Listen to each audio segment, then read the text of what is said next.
ಯಾಕಾಗಿ ಪ್ರತಿಭಟನೆ ಹಾಗೆ ಯಾವ ಉದ್ದೇಶಕ್ಕೋಸ್ಕರ ಪ್ರತಿಭಟನೆ ನಿಮಗೆ ಗೊತ್ತೇ ಇದೆ. ಪಂಚಮಸಾಲಿ ಸಮುದಾಯವನ್ನು 2A ಪ್ರವರ್ಗಕ್ಕೆ ಸೇರಿಸಿ ಅಲ್ಲಿರುವ ಒಂದಷ್ಟು ಸೌಲಭ್ಯಗಳು ಸಮುದಾಯದ ಜನರಿಗೆ ಸಿಗುವಂತೆ ಅನುವು ಮಾಡಿಕೊಡ್ಬೇಕು ಅನ್ನೋ ಆಗ್ರಹ.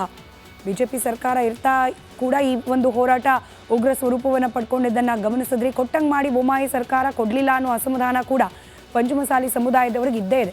ಇನ್ಫ್ಯಾಕ್ಟ್ ಬೊಮ್ಮಾಯಿ ಅವ್ರ ಮೇಲೆ ಪಂಚಮಸಾಲಿ ಸಮುದಾಯಕ್ಕಿರುವ ಕೋಪವೇ ಮೊನ್ನೆ ನಡೆದ ಬೈ ಎಲೆಕ್ಷನ್ನಲ್ಲಿ ಅವರ ಪುತ್ರ ಸೋಲಿಕ್ಕೆ ಒಂದು ಕಾರಣ ಅನ್ನೋ ವಿಶ್ಲೇಷಣೆ ಕೂಡ ಇದ್ದೇ ಇದೆ. ಎನಿವೆ, ಇದೀಗ ಕಾಂಗ್ರೆಸ್ ಪಕ್ಷದ ಸರದಿ ಈ ಪಂಚಮಸಾಲಿಗಳ ಸಿಟ್ಟಿನ ಪ್ರತಿಭಟನೆಯನ್ನು ಎದುರಿಸುವ ಪ್ರಸಂಗ. ಉತ್ತರ ಕರ್ನಾಟಕದಲ್ಲಿ ಪಂಚಮಸಾಲಿ ಸಮುದಾಯದ ಜನಸಂಖ್ಯೆ ಹೆಚ್ಚಿದೆ, ಅವರ ಪ್ರಭಾವ ಕೂಡ ಹೆಚ್ಚಿದೆ. ರಾಜಕೀಯ, ಅದರಲ್ಲೂ ಚುನಾವಣಾ ರಾಜಕೀಯದಲ್ಲಿ ಡಿಸೈಡಿಂಗ್ ಫ್ಯಾಕ್ಟರ್ ಆಗುವ ಪ್ರಮಾಣದಲ್ಲಿ ಈ ಸಮುದಾಯದ ಜನ ಇದ್ದಾರೆ. ಬಸವಣ್ಣನವರ ಪಂಚಾಚಾರದ ಪಾಲಕರನ್ನು ಪಂಚಮಸಾಲಿಗಳು ಅಂತ ಹೇಳಿ ಗುರುತಿಸುವ ಪ್ರಕ್ರಿಯೆ ಸರಿಸುಮಾರು 1 ಕೋಟಿಗೂ ಹೆಚ್ಚು ಜನಸಂಖ್ಯೆ ಇದೆ ಅನ್ನೋ ಒಂದು ಅಂದಾಜಿದೆ. ಈ ಜಾತಿ ಜನಗಣತಿ ಆದ ಸಂದರ್ಭದಲ್ಲಿ ಈ ನಂಬರ್ಸಲ್ಲಿ ಬದಲಾವಣೆ ಆಗುತ್ತಾ ಗೊತ್ತಿಲ್ಲ. ಏನಿವೆ, ಸದ್ಯಕ್ಕಿರುವ ಅಂದಾಜಿನ ಲೆಕ್ಕ 1 ಕೋಟಿಗೂ ಅಧಿಕ ಜನಸಂಖ್ಯೆ ಇದೆ ಅಂತ ಹೇಳಿ.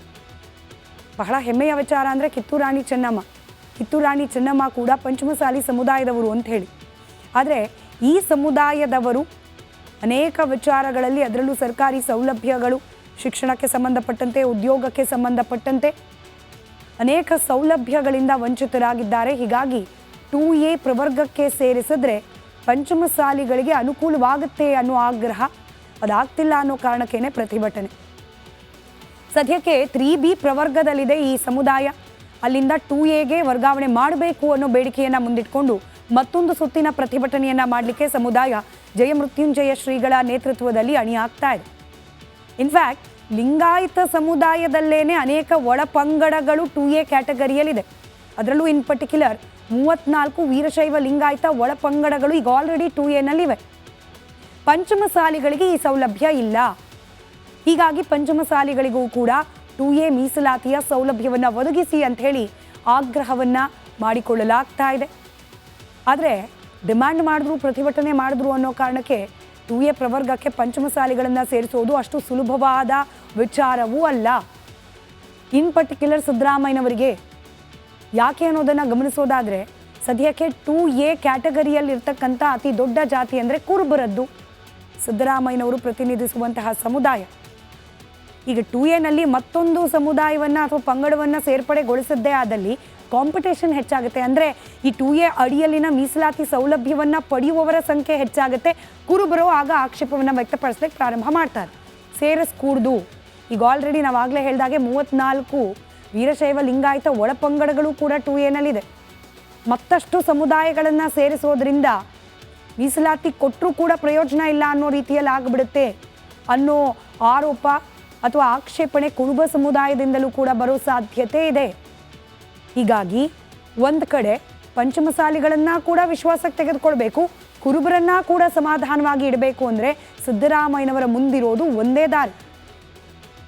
ಈ ಆಗ್ರಹ ಬಹಳ ದಿನಗಳಿಂದ ಇದೆ ಕೂಡ. ಕುರುಬರನ್ನ STಗೆ ವರ್ಗಾವಣೆ ಮಾಡೋದು, ಕುರುಬರನ್ನ STಗೆ ಸೇರಿಸಿದ್ರೆ ಅದಾದ ನಂತರದಲ್ಲಿ 2Aಗೆ ಪಂಚಮಸಾಲಿಗಳನ್ನು ತಂದರೆ ಅವರು ಖುಷ್ ಇವರು ಖುಷ್ ಅನ್ನೋ ರೀತಿಯಲ್ಲಿ ಆಗತ್ತೆ ಪರಿಸ್ಥಿತಿ. ಹೀಗಾಗಿ ಇದನ್ನು ಮಾಡ್ತಾರಾ ಸಿದ್ದರಾಮಯ್ಯನವರು?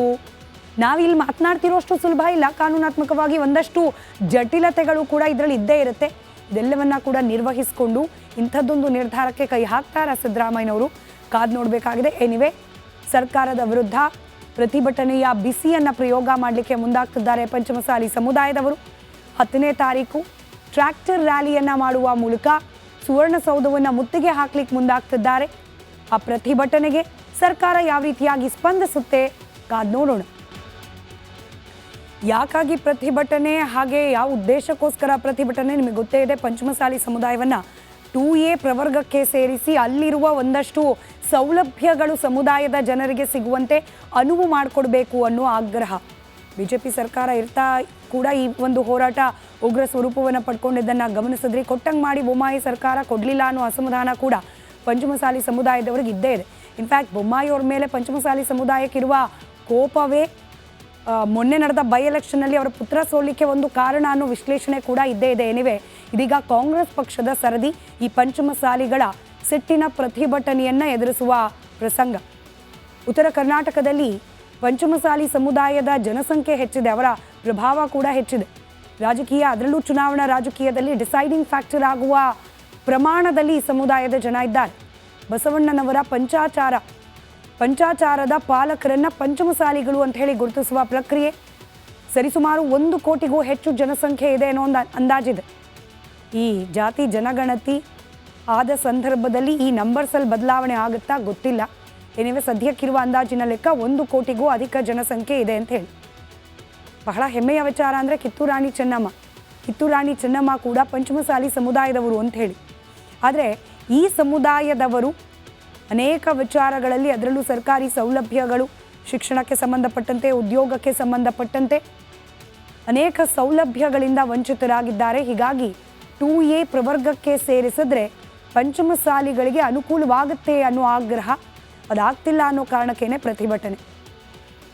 ಸದ್ಯಕ್ಕೆ 3B ಪ್ರವರ್ಗದಲ್ಲಿದೆ ಈ ಸಮುದಾಯ. ಅಲ್ಲಿಂದ 2Aಗೆ ವರ್ಗಾವಣೆ ಮಾಡಬೇಕು ಅನ್ನೋ ಬೇಡಿಕೆಯನ್ನು ಮುಂದಿಟ್ಕೊಂಡು ಮತ್ತೊಂದು ಸುತ್ತಿನ ಪ್ರತಿಭಟನೆಯನ್ನು ಮಾಡಲಿಕ್ಕೆ ಸಮುದಾಯ ಜಯಮೃತ್ಯುಂಜಯ ಶ್ರೀಗಳ ನೇತೃತ್ವದಲ್ಲಿ ಅಣಿಯಾಗ್ತಾ ಇದೆ. ಇನ್ಫ್ಯಾಕ್ಟ್ ಲಿಂಗಾಯತ ಸಮುದಾಯದಲ್ಲೇನೆ ಅನೇಕ ಒಳಪಂಗಡಗಳು 2A ಕ್ಯಾಟಗರಿಯಲ್ಲಿದೆ. ಅದರಲ್ಲೂ ಇನ್ ಪರ್ಟಿಕ್ಯುಲರ್ 34 ವೀರಶೈವ ಲಿಂಗಾಯತ ಒಳಪಂಗಡಗಳು ಈಗ ಆಲ್ರೆಡಿ 2Aನಲ್ಲಿವೆ. ಪಂಚಮಸಾಲಿಗಳಿಗೆ ಈ ಸೌಲಭ್ಯ ಇಲ್ಲ. ಹೀಗಾಗಿ ಪಂಚಮಸಾಲಿಗಳಿಗೂ ಕೂಡ 2A ಮೀಸಲಾತಿಯ ಸೌಲಭ್ಯವನ್ನು ಒದಗಿಸಿ ಅಂತ ಹೇಳಿ ಆಗ್ರಹವನ್ನು ಮಾಡಿಕೊಳ್ಳಲಾಗ್ತಾ ಇದೆ. ಆದರೆ ಡಿಮ್ಯಾಂಡ್ ಮಾಡಿದ್ರು, ಪ್ರತಿಭಟನೆ ಮಾಡಿದ್ರು ಅನ್ನೋ ಕಾರಣಕ್ಕೆ 2A ಪ್ರವರ್ಗಕ್ಕೆ ಪಂಚಮಸಾಲಿಗಳನ್ನು ಸೇರಿಸೋದು ಅಷ್ಟು ಸುಲಭವಾದ ವಿಚಾರವೂ ಅಲ್ಲ. ಇನ್ ಪರ್ಟಿಕ್ಯುಲರ್ ಸಿದ್ದರಾಮಯ್ಯನವರಿಗೆ ಯಾಕೆ ಅನ್ನೋದನ್ನು ಗಮನಿಸೋದಾದರೆ, ಸದ್ಯಕ್ಕೆ 2A ಕ್ಯಾಟಗರಿಯಲ್ಲಿರ್ತಕ್ಕಂಥ ಅತಿ ದೊಡ್ಡ ಜಾತಿ ಅಂದರೆ ಕುರುಬರದ್ದು. ಸಿದ್ದರಾಮಯ್ಯನವರು ಪ್ರತಿನಿಧಿಸುವಂತಹ ಸಮುದಾಯ. ಈಗ 2Aನಲ್ಲಿ ಮತ್ತೊಂದು ಸಮುದಾಯವನ್ನು ಅಥವಾ ಪಂಗಡವನ್ನು ಸೇರ್ಪಡೆಗೊಳಿಸದ್ದೇ ಆದಲ್ಲಿ ಕಾಂಪಿಟೇಷನ್ ಹೆಚ್ಚಾಗುತ್ತೆ. ಅಂದರೆ ಈ 2A ಅಡಿಯಲ್ಲಿನ ಮೀಸಲಾತಿ ಸೌಲಭ್ಯವನ್ನು ಪಡೆಯುವವರ ಸಂಖ್ಯೆ ಹೆಚ್ಚಾಗುತ್ತೆ. ಕುರುಬರು ಆಗ ಆಕ್ಷೇಪವನ್ನು ವ್ಯಕ್ತಪಡಿಸ್ಲಿಕ್ಕೆ ಪ್ರಾರಂಭ ಮಾಡ್ತಾರೆ, ಸೇರಿಸ್ಕೂಡ್ದು. ಈಗ ಆಲ್ರೆಡಿ ನಾವಾಗಲೇ ಹೇಳಿದಾಗೆ 34 ವೀರಶೈವ ಲಿಂಗಾಯತ ಒಳಪಂಗಡಗಳು ಕೂಡ 2Aನಲ್ಲಿದೆ. ಮತ್ತಷ್ಟು ಸಮುದಾಯಗಳನ್ನು ಸೇರಿಸೋದ್ರಿಂದ ಮೀಸಲಾತಿ ಕೊಟ್ಟರೂ ಕೂಡ ಪ್ರಯೋಜನ ಇಲ್ಲ ಅನ್ನೋ ರೀತಿಯಲ್ಲಿ ಆಗಿಬಿಡುತ್ತೆ ಅನ್ನೋ ಆರೋಪ ಅಥವಾ ಆಕ್ಷೇಪಣೆ ಕುರುಬ ಸಮುದಾಯದಿಂದಲೂ ಕೂಡ ಬರೋ ಸಾಧ್ಯತೆ ಇದೆ. ಹೀಗಾಗಿ ಒಂದು ಕಡೆ ಪಂಚಮಸಾಲಿಗಳನ್ನು ಕೂಡ ವಿಶ್ವಾಸಕ್ಕೆ ತೆಗೆದುಕೊಳ್ಬೇಕು, ಕುರುಬರನ್ನ ಕೂಡ ಸಮಾಧಾನವಾಗಿ ಇಡಬೇಕು ಅಂದರೆ ಸಿದ್ದರಾಮಯ್ಯನವರ ಮುಂದಿರೋದು ಒಂದೇ ದಾರಿ. ಈ ಆಗ್ರಹ ಬಹಳ ದಿನಗಳಿಂದ ಇದೆ ಕೂಡ. ಕುರುಬರನ್ನ STಗೆ ವರ್ಗಾವಣೆ ಮಾಡೋದು. ಕುರುಬರನ್ನ STಗೆ ಸೇರಿಸಿದ್ರೆ ಅದಾದ ನಂತರದಲ್ಲಿ 2Aಗೆ ಪಂಚಮಸಾಲಿಗಳನ್ನು ತಂದರೆ ಅವರು ಖುಷ್ ಇವರು ಖುಷ್ ಅನ್ನೋ ರೀತಿಯಲ್ಲಿ ಆಗತ್ತೆ ಪರಿಸ್ಥಿತಿ. ಹೀಗಾಗಿ ಇದನ್ನು ಮಾಡ್ತಾರ ಸಿದ್ದರಾಮಯ್ಯನವರು? ನಾವಿಲ್ಲಿ ಮಾತನಾಡ್ತಿರೋಷ್ಟು ಸುಲಭ ಇಲ್ಲ. ಕಾನೂನಾತ್ಮಕವಾಗಿ ಒಂದಷ್ಟು ಜಟಿಲತೆಗಳು ಕೂಡ ಇದರಲ್ಲಿ ಇದ್ದೇ ಇರುತ್ತೆ. ಇದೆಲ್ಲವನ್ನ ಕೂಡ ನಿರ್ವಹಿಸಿಕೊಂಡು ಇಂಥದ್ದೊಂದು ನಿರ್ಧಾರಕ್ಕೆ ಕೈ ಹಾಕ್ತಾರ ಸಿದ್ದರಾಮಯ್ಯನವರು? ಕಾದು ನೋಡಬೇಕಾಗಿದೆ. ಎನಿವೆ, ಸರ್ಕಾರದ ವಿರುದ್ಧ ಪ್ರತಿಭಟನೆಯ ಬಿಸಿಯನ್ನು ಪ್ರಯೋಗ ಮಾಡಲಿಕ್ಕೆ ಮುಂದಾಗ್ತಿದ್ದಾರೆ ಪಂಚಮಸಾಲಿ ಸಮುದಾಯದವರು. 10ನೇ ತಾರೀಕು ಟ್ರ್ಯಾಕ್ಟರ್ ರ್ಯಾಲಿಯನ್ನು ಮಾಡುವ ಮೂಲಕ ಸುವರ್ಣಸೌಧವನ್ನು ಮುತ್ತಿಗೆ ಹಾಕ್ಲಿಕ್ಕೆ ಮುಂದಾಗ್ತಿದ್ದಾರೆ.